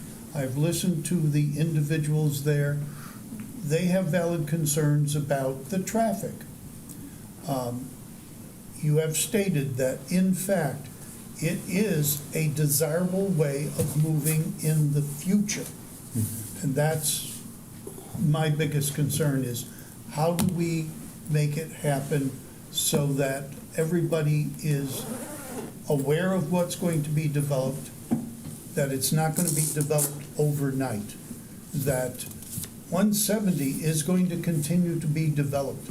We don't control a lot of 170. It is Jasper County and Hardyville and Bluffton that have a lot of planned developments along there. So we have a long way to go. Okay, any other? I just had a question. Yes, ma'am, Ms. Howell. In the January 6th meeting, the school district was there at that meeting too, but it's my understanding, although they put a letter of support for the swap, but at this time, there's no funding, correct, for a middle school? That is correct. Okay. I think I'd like to hear from you, because you said that if you had an opportunity to speak more about it, you would. So, yeah, this is a good time for you to speak. Well, thank you, Chairman Glover, and thank you, Ms. Howard. Yes, at this time, we do not have funding for another school. Our next school in line that's in our 5-year plan is a middle school. So most likely, we would be looking for funding for that in the next 4 to 5 years. So I'd say at the earliest, if it went on this site, we're probably 5 to 7 years out from that occurring. And what could you put, oh, I'm sorry. No, that was it. That was all. Oh, what type of school could you put there? Can you put a school there is the question. Yes, so obviously we wouldn't want to put an elementary school because it'd be right across the street from another elementary school. That wouldn't make a lot of sense. You could put an early childhood center if we did need another early childhood center. That's something we're always thinking of because our board has been pushing for more pre-K and K programs to expand those programs. So that's a possibility. A middle school is what we've looked at this property for. As it says, it's a little over 30 acres. We need 25 plus acres for a middle school. So it's in that right sweet spot for a normal middle school. I would say it is not large enough for a high school. For a high school, we need more, a full-size high school, we need more like 50 acres. May River High School, for example, is 80 acres. So we really couldn't look at this site for that purpose. District office or some other district function would be another possibility of something. But as of right now, if you notice, we're investing in the current Mink Point Boulevard, so do not see that as something we're looking for at this time. Okay, any other question? I have a question, York, please. Yes, go ahead, please. What's the next closest middle school to the one that would go in on that property? Oh, so one of our problems is all our middle schools in Bluffton are all the way in Bluffton close together. So Bluffton Middle and H.E. McCracken are, the two middle schools in Bluffton that we have, and they're within a mile of each other. And this is a growing part of the county with Malin Bluff and all of that being developed. We're seeing that at Okatee Elementary. We're currently building a new elementary school on the May River campus. So that's our next building that we're currently working on, but a future middle school, we would not want it, or it'd be difficult to put it close to Bluffton Middle or H.E. McCracken, or we'd like to spread it out. Yeah, I'm sorry, I think you may have misunderstood. Okay. How close is the middle school to the middle school that currently exists, how close it is to this property? I mean, I don't know exact mileage downtown, the central of Bluffton. It's not. What's the one, K through 8? Oh, you're talking about What's The middle school. Okatee Elementary and the middle school? Oh, it's right across the street. Oh. I mean, So the middle school across the street and No. the property would be put aside for middle school? no, I'm sorry. Okatee Elementary is right across the street, so it would be right across the street from an elementary. So you'd have an elementary on one side that's already existing, and this middle school would be there. If you're talking about the next closest middle school, you're talking about McCracken or Bluffton Middle, which I don't know the actual distance, 5 to 10. If there were children in the community eligible for middle school living there, how would they get to the nearest middle school? So right now, yeah, they're all bused on 170. What about the school that's K through 8? Yeah, River Ridge. River Ridge. Yeah, I mean, that is another middle school that we have. I mean, it does serve middle It school. would be closer, wouldn't it? Well, who knows? Yeah, I don't, they're all in that area of That's Bluffton. Same proximity. Yeah, so our problem is we've got too much in one general area. And as this end of the county grows, it may be something that's beneficial to us. So it's safe to say if people were going to be moving in there with a family, they would have to realize that they have middle school age children, that it's going to be 5 to 7 years before there's a school in that area, and their children would have to be bused to the nearest middle school. That's fair to say, yes, sir. Okay, thank you. Okay, any other question? Let me, before I open my mouth, Mr. Merchant, you have a staff recommendation or options? Are they the same as the last one?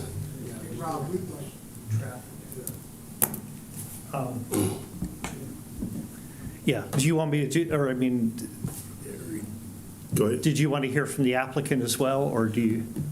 Well, that's right, that was a school Oh, no. district. Oh, Yes, okay. yes, I do, yes, please, yes. And then do Introduce you the want me to applicant. come back after that? No, or- yeah, right. Okay. Introduce the applicant for me. Oh, okay. Well, this is Dan Kiefer with Okay. Jones Kiefer, and then you can introduce your team. Thank you. Chairman. Keep me on track, Mr. Merchant, thank you. Thank you for the opportunity. And we have Dylan Turner, our traffic engineer. He's going to give an update on traffic. And then if we need to speak about the development agreement, we can discuss that as well. We know there's a lot of details that go into this, so we appreciate the back and forth this evening. And we also appreciate the opportunity of working with Rob. We met with Rob over a year ago, and we looked at options and the village place type, looking at the comprehensive plan, the long use plan for the county, the village place type was presented to us. And Rob said that's basically the path forward. And when we looked at it, we realized that there are a lot of other tasks involved in that. So we've got, for this property, a survey, open space plans, wetlands. We're looking at traffic circulation, pedestrian circulation, so how people are going to get in and get out, both on the site and how they're going to walk around the site. We're looking at parks and open space and densities within the community. And as we go through that, there'll be plans that we'd like to present. I think tonight's not the evening to get into those details, but we'll have detailed plans that will sort of layer each of those on top of each other. And those plans will show what's called transect zones that show higher intensity development or uses up on 170. And as you transect back towards the other existing residential properties, lower density development, and then, of course, the school.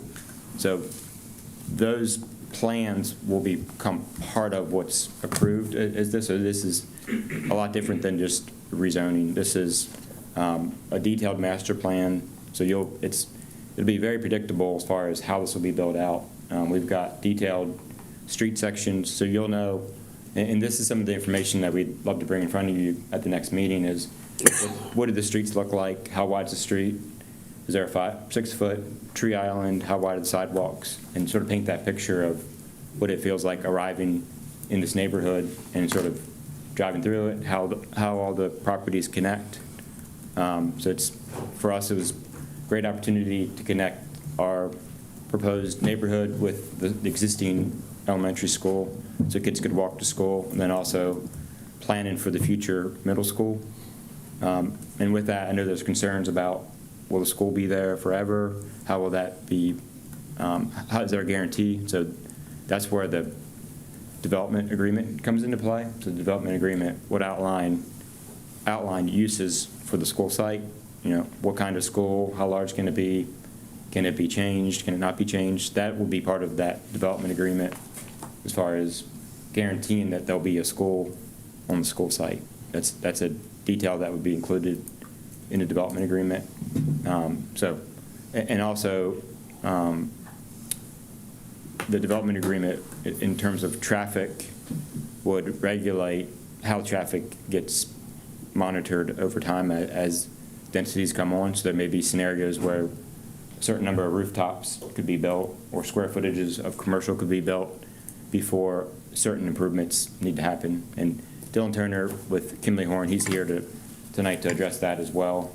So again, the big thing for us this evening is we wanted to touch on the idea that this is in the overlay and that this is what the comprehensive plan calls out, and then we wanted to touch on the traffic and then the connectivity to the school. So I'm going to turn it over to Dylan to update traffic, because I know everybody wants to hear about that first. I have a question before you go. Yes. You said you would guarantee there'd be a school on that site. How could you guarantee that? You're not with the district. But I was saying the development agreement could have language in it that could guarantee what could happen on the site in terms of school or That it other will be uses. available, but you can't guarantee there'll be a school, so I Correct. just want that to be clear. Correct, yes, Okay. yep. And could we pull up I think it's the last page of the staff report that has the plan on it?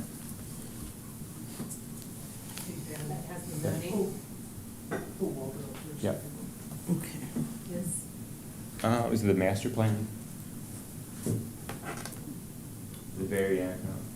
Chairman Glover, with your permission, my name is Walter Nestor, and I'm with the law firm of Burr & Foreman, and we represent the applicant. And I'd like to take the opportunity to respond to Ms. Tabernick's question. A development agreement is a contract, and it would impact land that's owned by the school district, and the school district would be a party to that contract. And the idea of restricting that property to a school or a school use, guaranteeing it, is having a development agreement that requires a restrictive covenant. So a restrictive covenant is something that gets recorded on the land records, and it burdens that particular piece of property forever. And so that would be a detail that could be worked out in negotiations for a development agreement.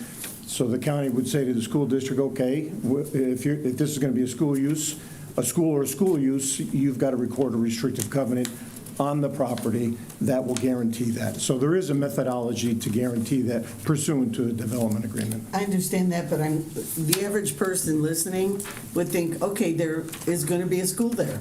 There's no guarantee there'll be a school there. We just heard him say there's no money. But I understand the covenant would say it's for school use, but there's no guarantee. I don't want the public to misunderstand that we will have a school there. Yes, ma'am. Again, I think what the school district has said is a school or a school use, and there could be other uses that would be approved by the county. A park, open space. There are other things that could be part of the development agreement, and that's why we're suggesting a development agreement. But also, I came up here because I wanted to say that yes, you can't guarantee that there's going to be a school here, but you can guarantee that there will only be a school or a school use there through a restrictive covenant. Understood. Thank you. While we're talking about the school and the development agreement, we know that the county is growing by leaps and bounds. The OPT area, the Bluffton area is exploding. And so the school district has, in foresight, looked at this area to build some type of school. So perhaps a development agreement, moving this forward with a development agreement to ensure that the school district have some property to build a school in the future. In our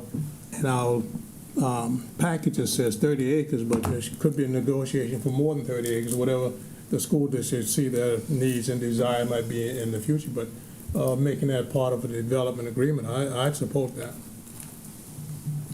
Well, let me make sure I understand. The school district currently owns 20 acres, right?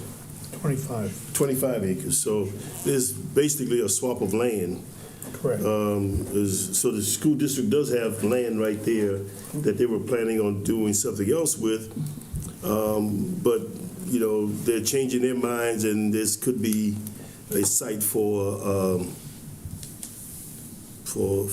school. I'm gonna leave it like that. But so the school district has property in this mix. Go ahead. Well, yes, sir. As Mr. Merchant said earlier, the property on 170 was originally thought to be a district office. That has kind of not been on our strategic plan for some time now, as far as building one there. Although our board does throw that around every now and then, there has been some conversations of it. But that property, with the way it's configured, is not big enough for another purpose. Maybe an early childhood center, but we're also on 170, which is not the best place for us to be with a school. We'd rather be tucked back into the neighborhood off a busy highway for that purpose. So the larger piece of land off 170 is more advantageous to us. Yeah. Okay. Hey, yes, go ahead. Hey, good evening, Dylan Turner. With You're not going to go through that whole book now. Oh, no, I was going to, yeah. I was going to filibuster this thing. Just want to make sure. So, no, this is what Kevin has the joy of reading through. So, performed the traffic study on this, so just want to give an update on that. So, there's a few big things that I want to hit. Is the county staff has expressed the concerns over failing levels of service, and they would exist without our development ever coming there. So when we look at our traffic study, we do existing conditions, no build, build and build improved. And in many of the intersections, an example would be Shortcut Road at SC 170. Without the development and the 2029 no build, it operates at a level service E. With the improvements that we're suggesting in this traffic study, we get to level service D, which is the preferred by the county, D or better. Another example that we have is Cherry Point at SC 170, which is where we'd have a lot of our traffic flow go through. No build, so without any of our development traffic, and with development traffic of the rest of the build out of Malin Bluff and River Oaks, Cherry Point at 170 would be operating level service F. With the improvements that we're suggesting, it gets to level service E in the morning peak, and then level service D and E is maintained for the school peak and the PM peak. So this study looked at an AM peak hour, school dismissal with the Oakdale Elementary, and then a PM peak. So the school dismissal is kind of a unique piece to a traffic study, but because we have the Oakdale Elementary plus this middle school, we went and looked at it. Another thing is Riverwalk at SC 170. So without this, the improvements of this study, that intersection is supposed to fail, or anticipated to fail, pretty significantly. It's unsignalized, so those left turn movements out of Riverwalk on 170 are very difficult. This study recommends a traffic signal there. Another important piece to that traffic signal is that is in the SC 170 corridor study that is being, looked for funding. This traffic study is not dependent on the 170 corridor study. I want to state that very clearly.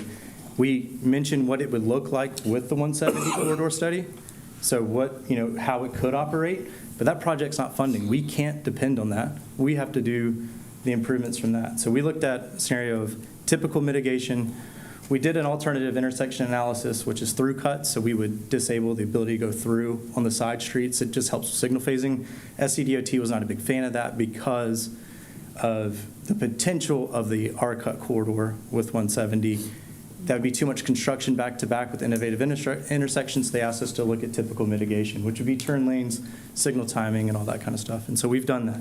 So we are building infrastructures that can be put in with the 170 corridor study. So we're overlapping that. We're not dependent. We'd be doing it with or without the corridor study.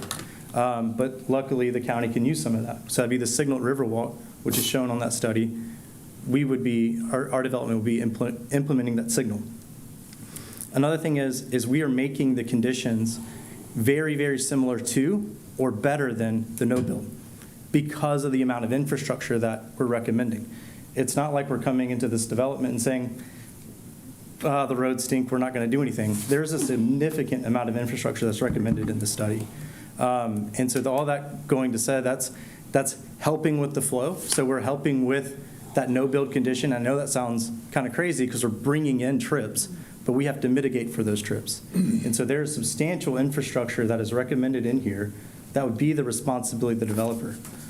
Also, as a part of that, the Oakdale Elementary School, right now queuing is an issue. So parents get to the school early, they queue back onto 170. As a part of this development, widening of Cherry Point, so we can handle some of that queuing for the school, they don't stack on to Cherry Point onto 170 is a part of this. So we're basically going to extend this left turn lane from the Oakdale Elementary School all the way back to 170 as a receiving for that. So there is very, very substantial infrastructure for this. Another thing I would like to mention, in listening to the public comments and the question about how do the kids out here now get to the middle school? Well, bus ridership's way down. So that means the parents are getting in their car and having to get onto 170 to go south, mostly towards Bluffton, as we heard from the school district. Also, we had someone from the public say, well, it's just a short drive for me to get to my retail. Well, we're getting you off of the road. So we're saying that 170 is an issue. This development provides a place type for people to travel to via walking, a golf cart, a bike. All of that is available to Malin Bluff and River Oaks that they do not have now. I want to make sure I get all my notes here. Yeah, so just want to reiterate that there is considerable mitigation that this developer would be undertaking to meet standards to get approvals from the county and or state. So it's a lot of turn lanes, it's a lot of signal timings, it's new signals, turn lanes on Cherry Point, turn lanes on Malin Bluff, all to handle the anticipated traffic with this development. Does anybody have any questions? Any question? Or anybody want to have a short read here? I see an additional 3 traffic signal on this proposal. Sorry, say that again? I see 3 additional traffic signals on this proposal. Is that, and one of the problems I have is that every time there's a traffic signal on 170, there's a backlog of cars. There's 2 proposed signals. One's already approved, the Pritchard Point and Shortcut Road. That's been approved by a different study, Malin Bluff. So that's the one on the far right on the screen with the green background. So that's a new signal. The Cherry Point. Okay, but it's approved, but it's not there yet, right? It's right. It's approved. So once they read a threshold, that might have been in the development agreement. I have no idea. But it's in their traffic study that to get to this number of homes, they have to construct that signal. And so that's approved, not constructed. Got you. So that's one new one. The signal shown at Cherry Point is existing. So that is the one that's there today. Right. Riverwalk is one proposed by this development, so the blue background. So that's a second. And then the other one is Tidewatch Drive, which is an existing traffic signal. So there's only 2 new signals on this one. So that's, okay. Thank you. Okay. Any other questions on the traffic study? Okay. Anything else from the applicants? No? Okay, then Mr. Merchant, you on.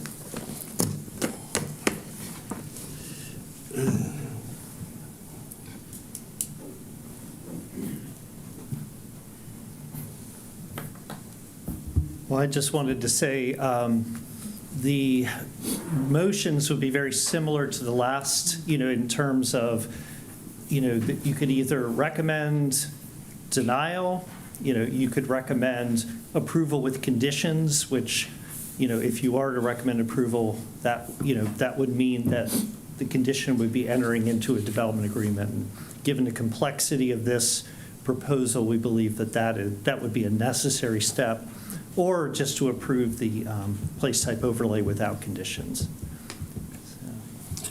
Okay, Chair will entertain a motion one way or the other, so we can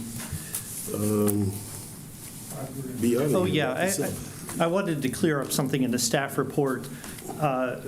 When we talk about, we have the 9 criteria, The last one that has to do with adequate infrastructure, that is the one where staff is saying we do not believe that that's adequate. And I think that that wasn't reflected in the staff report, but it's reflected in the recommendation. So, Mr. Chairman, Yes. I'd like to move that we deny the request for rezoning for the following, and I can give the reasons if the motion is seconded. I'll second it. Okay, is properly motion and second. Go ahead, Madam Chairman. Okay, the reasons, it is consistent with the goals and policies of the comprehensive code and the purposes of the development code. It is in conflict with provisions of code and our code of ordinances, so it's consistent with the goals and policies, but in conflict with the provisions of the development code. It does address, being the school, a demonstrated community need. It is not required by changed conditions. It is compatible with existing and proposed use of the land surrounding this land. It would not adversely affect nearby land. It would result in logical and orderly development patterns. It would not result in adverse impact on the natural environment, water, air, noise, stormwater management, wildlife, vegetation, wetlands, and the natural functioning of the environment. It would not result in development that is adequately served by public facilities.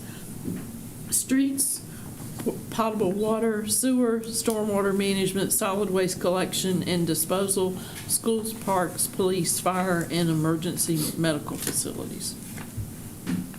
Okay, Ms. Tabernac, that's a second on that too? Yes. Okay, now, let me make sure I understand the motion. There is, there's only really two, if I heard it right, there's only two reasons outlined for denial. The rest was really a vote of yes, was it?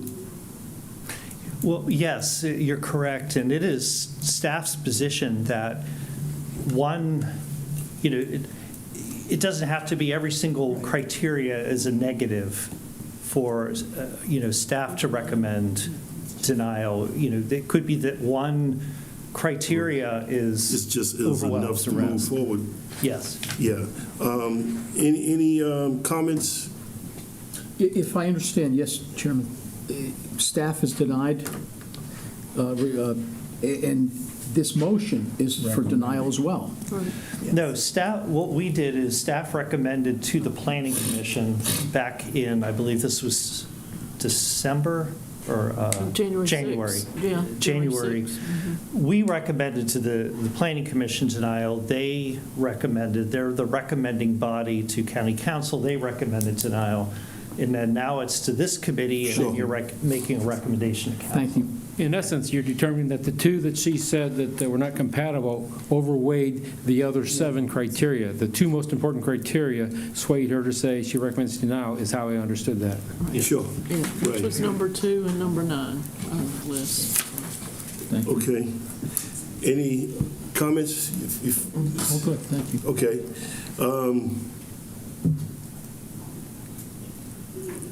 Is there any, no, let's go with the motion, because it goes before county council the further. So this is a recommendation to forward it to council. All those in favor of the motion that's presented here at this time, please indicate raising their hand. And the motion is to deny. It's tonight, right. Okay. And those opposed? We got one opposal. It's, but this motion goes before council. Correct. It would go to Okay, council okay. for first reading. Voted. Larry voted. Larry voted with the majority. Okay. Now we're down to number 9. Huh? Oh, Wake Miss Brown. Okay. Yeah.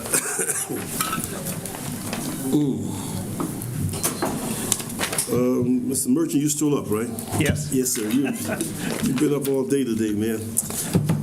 Appreciate you. Yeah. There's a number 9, and there's an ordinance, a motion, an ordinance for a text amendment to the Community Development Code, Appendix B, the Fusky Island Community Development Code, Division 3, to permit the use of animal services clinic/hospital in D2 rural. There's no fiscal impact at this time, and the chair will entertain a motion to put this on the floor. So moved, Mr. Chairman. Okay, it's been motioned by Mr. I'll McKell. second that. Second by who? Okay, Mr. Rentz. Go ahead, Mr. Rich. Okay, well, I think as you heard during public comment, that there actually is a veterinarian wanting to relocate onto Defusky Island. There's currently really no veterinarian services. And as they considered a site for this clinic, it was determined that the D2 Rural District, which is a special district for Defusky Island, where they're proposing to put this clinic, did not allow animal services / medical clinic. I'm trying to remember. Oh, animal services clinic hospital. However, the district, it does allow animal services kennel. And so in staff in analyzing this use, we realized that probably it's likely the most intensive or biggest concern about an animal hospital would be that there might be boarding of animals, and that could have, maybe noise or other impacts on neighbors.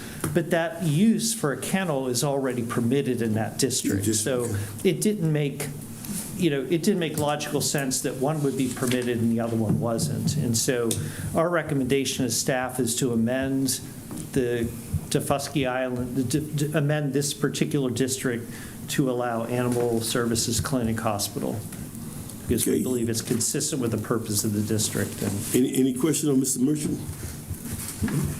Those in favor of the motion, please indicate by raising their hand. Okay, it's unanimous. Thank you, Mr. Merchant. I think that's. Did you want me to read this? Huh? Oh, the criteria. Yeah. Oh, we got to do that for this too, huh? Yes. Yeah, there's a. Did you want me to read this? Yes, ma'am. I'm sorry. Okay. Yes, Ms. Brown, please do. Okay. Okay. I move that we grant the request for the next amendment for the following reasons. One is consistent with the goals and objectives and policies of the comprehensive plan. 2, is not in conflict with any provision of this development code or the code of ordinances. 3, is not required by changed conditions. 4, does address a demonstrated community need. 5, is consistent with the purpose and intent of the zones in this development code, or would approve compatibility among uses and ensure efficient development within the county. 6, would result in a logical and orderly development pattern. 7, would not result in adverse impacts on the natural environment, including but limited to water, air, noise, stormwater management, wildlife, vegetation, wetlands, and natural functions of the environment. Okay, is there a second to that? Was there a second? There's been a second. Okay. We just need a vote. Right. Those in favor, please indicate by raising your hand. Aye. Okay, and it is unanimous. Thank you, Mr. McGillen. Okay, Mr. Merchant, thank you. Then we need to get a motion for Mrs. Smith. So if I can get a motion, a resolution authorizing the county administrator to accept a National Coastal Resilience Fund grant awarded from the National Fish and Wildlife Foundation. I guess it's in the amount of $169,667.50. Yes, sir. Okay. Is that a motion? I'll make that motion. Mrs. Howard? I'll second. Mr. Dawson, Ms. Smith, go ahead. Yes, just really quickly. So there is no cash match that is a part of this grant, so that's not going to be a part of the fiscal impact. Instead, we are providing match and in-kind match in services in the amount of $153,054. This is coming through LiDAR aerial imagery that our GIS department's going to be providing, services rendered that our GIS department will provide and has provided, as well as services arranging public engagement sessions from the Port Royal Sound Foundation and services in graphic design from the South Carolina Sea Grant Consortium. What this grant is doing is supporting one of our recommendations out of the long-term resilience strategy to understand where living shorelines can go in the salt marshes in Beaufort County so that we can help incentivize them on private lands as well as public lands as well, make public investment. It will create 3 tools. One is a mapping analysis demonstrating where living shorelines are appropriate and what types of living shorelines are appropriate for different environmental conditions. It will create a prioritization matrix that recommends where the highest need for living shorelines exists based on social vulnerability, critical infrastructure, historically and culturally important sites, community priorities, and ecosystem benefits. And it will create a training manual for Beaufort County staff to assist in siting and incentivizing living shorelines for private landowners. All of these tools will be publicly available, so the hope is that the municipalities within the county that are interested in this can also use these tools, and any counties beyond who are interested could as well. Our partners are the South Carolina Sea Grant Consortium, the Port Royal Sound Foundation, and the College of Charleston, and there are several departments involved here at Beaufort County, the Public Works Department, and our GIS department, in addition to planning and zoning. Any questions? Any questions for Ms. Smith? Quick one. When you say private landowner, is the heirs properties included in that private landowner? It could be, yes, if folks on heirs property want to use living shorelines, this would give us the tools we need to make sure living shorelines make sense for those properties. Sure. Okay. Thank you. You're welcome. And no other questions. All those in favor of the motion, please indicate by raising their hand. It is unanimous. Thank you, Ms. Smith. Thank you. And can I do 11 and 12 as one, or I got to do it separately? Two separate? Okay.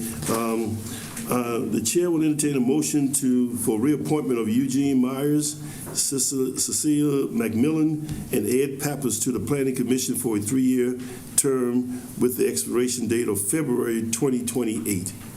I'll make the motion. Okay, Ms. Tabernack? I'll second. Ms. Howard, second. Thank you, ma'am. Those in favor of the motion, please indicate by raising their hand. Okay, and their expiration is actually last month, February. So it was? Okay. So they're back on, officially back on. Okay. And then number 12 is the reappointments of Natalie Harvey and Catherine Epps to the Historical Preservation Review Board for a 4-year term with the expiration date of February 2029. Chair, entertain a motion. I'll motion. Okay, Ms. Brown. I'll second. Second by Ms. Howard. Any questions? Those in favor, please indicate by raising their hand. Aye. Okay, it is unanimous. Thank you. There's no other business coming before this Natural Resource Committee. This meeting is adjourned. It was 2 hours and 6 minutes.